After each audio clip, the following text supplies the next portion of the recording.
Social மீடியாவுல சர்ச்சைக்குன்னு பேர் போன நாயகி வனிதா விஜயகுமார்ங்கிறது எல்லாருக்குமே தெரியும்.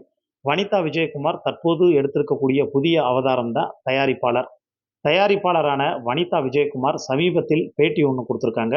அந்த பேட்டியில முன்னாள் காதலர்களோடு நடிப்பது குறித்து ரொம்ப உருக்கமா ஃபீல் பண்ணி அவங்க பேசியிருக்காங்க. இந்த பேட்டியில அவங்க மிஸ்டர் அண்ட் மிஸ்ஸஸ் படத்தில் நடன இயக்குனரும், முன்னாள் காதலருமான ராபர்ட் மாஸ்டரோட இணைந்து நடித்த அனுபவங்கள பகிர்ந்திருக்காங்க. முன்னாள் காதலர்களுடன் நடிப்பது மனதளவுல எவ்வளவு சவாலானது என்பதை விளக்க, அவர் நடிகர் சிம்பு மற்றும் நயன்தாரா இணைந்து நடித்த அனுபவத்தை உதாரணமா சொன்னாங்க. வனிதா சொல்லும்போது, முன்னாள் காதலர்களுடன் நடிப்பதுங்கிறது அவ்வளவு சிம்பிளான காரியம் இல்லங்க. அது ஒரு விதமான பெயின். அது ஒரு விதமான ஃபீல். சிம்பு மற்றும் நயன்தாரா ஒரு காலகட்டத்தில எப்படி இருந்தாங்கங்கிறது எல்லாத்துக்குமே தெரியும். அவங்க சேர்ந்து நடிக்கும்போது எவ்வளவு அதாவது அவங்க காதலிச்சு அந்த டயத்துல குளோஸா இருக்கிறப்ப நடிக்கிறதுங்கிறது வேற. ஆனா அதுக்கப்புறமும் ஒரு பிரேக்கப் ஆகி, அவங்க வேற ஒரு ரிலேஷன்ஷிப்ல போயிட்டு, மறுபடியும் அவங்க சிம்புவோட சேர்ந்து நடிக்கும்போது, அது எவ்வளவு கஷ்டமா இருந்திருக்குங்கிறது அவங்களுக்கு மட்டும் தான் தெரியும். அதே போல தான் நான் மிஸ்டர் அண்ட் மிஸ்ஸஸ் படத்துல ராபர்ட் மாஸ்டரோட நடிச்சேன். அவர் எனது முன்னாள் காதலர்ங்கிறதுனால, படத்தில் ஒரு தாலி கட்டக்கூடிய காட்சியில நடிக்கும்போது, நான் ரொம்ப எமோஷனல் ஆயிட்டேன். உணர்ச்சி வசப்பட்டேன். தப்பு தப்பா நடிச்சேன். அந்த காட்சிய மட்டும் கிட்டத்தட்ட சுமார் 40 முறை எடுக்க வேண்டியிருந்தது. முன்னாள் காதலருடன் தாலி கட்டுவது போன்ற காட்சியில் நடிப்பது, எனக்கு ஒரு மிகப்பெரிய மன வருத்தத்தையும், மன உளைச்சலையும் ஏற்படுத்துச்சு.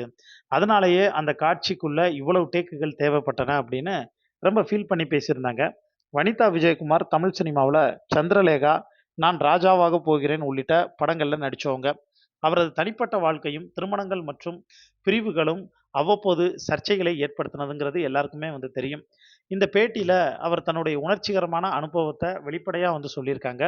அதோட மட்டும் இல்லாம, மிஸ்டர் அண்ட் மிஸ்ஸஸ் படத்துல ராபர்ட் மாஸ்டருடன் இணைந்து நடித்தபோது ஏற்பட்ட மன உளைச்சல், நடிப்பு, தொழிலின் உணர்ச்சி ரீதியான சவால்களை எடுத்துரைப்பதாக அந்த பேட்டி முழுக்க அமைஞ்சிருந்ததுங்க. இது ரசிகர்கள் மத்தியில ஒரு மிகப்பெரிய கவனத்தை ஈர்த்துட்டு வருது அப்படின்னே சொல்லலாம். இது ஒரு பக்கம் இருக்க, நயன்தாராவை பற்றிய ஒரு செய்திகள் இப்ப பரவலா பேசப்பட்டுக்கிட்டு இருக்குங்க. நயன்தாராவுடைய திரைப்பட பயணம் ஆரம்பிக்கக்கூடிய காலகட்டத்தில, அவர் நடிகர் சிலம்பரசன், சிம்பு கூட காதல் உறவுல இருந்ததா கிசுகிசுக்கள் பரவுச்சு. அதுக்கப்புறமும் அந்த உறவு சினிமா வட்டாரத்தில பெரும் பரபரப்பை ஏற்படுத்துச்சு.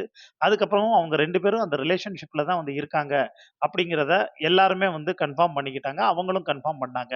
இவங்க 2 பேரும் பல திரைப்படங்கள்ல ஒண்ணா நடிச்சு, தங்கள் நெருக்கத்தையும் வெளிப்படுத்துனாங்க.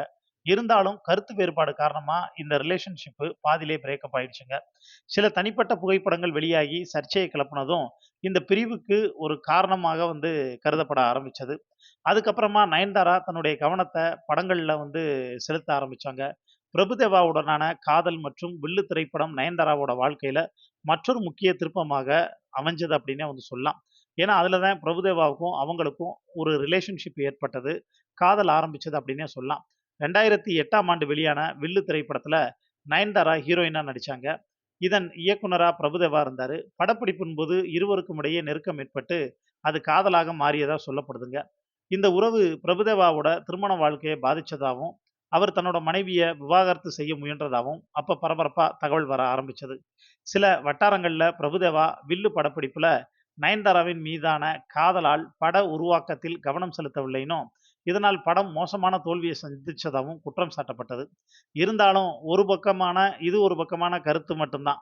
இன்னொரு கருத்து இந்த தோல்விக்கு பல காரணங்கள் இருக்குன்னே சொல்லலாம். பிரபுதேவாவுடனான நயன்தாராவின் உறவு பல சிக்கல்கள எதிர்கொண்டது. சமூக வலைதளங்கள்ல பரவும் தகவலின்படி, பிரபுதேவா நயன்தாராவ தனது மனைவியாக கருதி, அவரது வங்கி கணக்குகள் மற்றும் சொத்துக்களை நிர்வகிக்க அனுமதிச்சதா சொல்லப்படுது. அதுக்கப்புறமா நயன்தாரா பிரபுதேவாவின் பணத்தை தனது பணம் போல செலவு செய்து புரட்டி எடுத்திருக்காங்க. இது பல்லாயிரக்கணக்கான ரூபாய்களை இழப்பு ஏற்படுத்தியதாகவும், லட்சக்கணக்கானத இழப்பு ஏற்படுத்தியதாகவும் சில புகார் தெரிவிச்சிருந்தாங்க.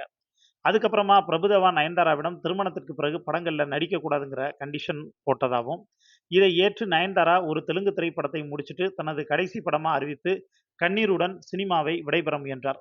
அதுல தான் அவங்க சீதா பிராட்டியா தெலுங்குல அந்த படத்துல நடிச்சிருந்தாங்க. இருந்தாலும் இந்த முடிவு அவங்களோட வாழ்க்கை மீதான பிரபுதேவாவோட செல்வாக்க அதிகரிக்கும்னு உணர்ந்த நயன்தாரா, இப்படி அடிமடியில கை வைக்கிற அளவுக்கு கொடுமைய அனுமதிச்சது தவறுன்னு உடனடியா அத முறிச்சுக்கிட்டாங்க. சுவாரஸ்யமா அவங்க பிரபுதேவாவிடம் செலவு செஞ்ச பணத்திற்கு எந்த நஷ்ட ஈடும் கேட்காம அமைதியா அவங்க வந்து பிரேக்கப் பண்ணிட்டு பிரிஞ்சு போக ஆரம்பிச்சுட்டாங்க. நயன்தாராவின் அதாவது நயன்தாரா பிரபுதேவாவுடனான உறவு அவரது முன்னாள் மனைவியின் வாழ்க்கையை பாதிச்சதா சில ரசிகர் சொல்றாங்க. பிரபுதேவா ஏற்கனவே கல்யாணமாகி 2 குழந்தைகளுக்கு அப்பாவா வந்து இருந்த நிலையில, நயன்தாராவோட காதல் இதை ஒரு துரோகமா பார்க்கப்பட்டது. சமூக வலைதளத்துல ஒரு பெண்ணின் வாழ்க்கை வீணடித்த பெருமை நயன்தாராவுக்குன்னு விமர்சனம் செய்ய ஆரம்பிச்சாங்க. எதிர்காலத்துல தண்டனை அல்லது கர்மா அனுபவிப்பார்ன்னு வந்து சொன்னாங்க. இருந்தாலும் இது அனைத்தும் தனிப்பட்ட கருத்துக்களா இருந்துச்சு.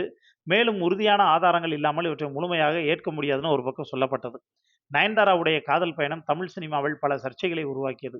சிம்புவுடனான பிரிவு, பிரபுதேவாவுடனான உறவு மற்றும் அதன் முடிவு, வில்லு திரைப்படத்தின் தோல்வி ஆகியவை அவர் வாழ்க்கையோட முக்கிய நிகழ்வுகளாக அமைஞ்சதுங்க. இது ஒரு பக்கம் இருக்கக்கூடிய சூழல்ல, கடைசியா நயன்தாரா தற்போது இயக்குனர் விக்னேஸ்வரன திருமணம் செஞ்சு, இரட்டை குழந்தைகளின் தாயாக மகிழ்ச்சியாக வாழ்ந்துட்டு வர்றாங்க. அவங்களோட எதிர்கால வாழ்க்கை எப்படி இருக்குங்கிறது, அவங்களோட தனிப்பட்ட முடிவுகளையும், சூழ்நிலைகளையும் பொறுத்து தான் அமையும். சோசியல் மீடியாவுல இப்ப விக்னேஷ் சிவனுக்கும், நயன்தாராவுக்கும் விவாகரத்துக்கு செஞ்சுக்க போறாங்கங்கிற ஒரு தகவலும் பரவிட்டு வந்து வருது. இது எவ்வளவு தூரம் உண்மை, பொய் அப்படிங்கிறது இனி காலம் தான் தீர்மானிக்குங்க. இத பத்தி உங்களுக்கு தோணக்கூடிய கருத்துக்கள கீழ இருக்கக்கூடிய கமெண்ட் பாக்ஸ்ல மறக்காம மென்ஷன் பண்ணுங்க.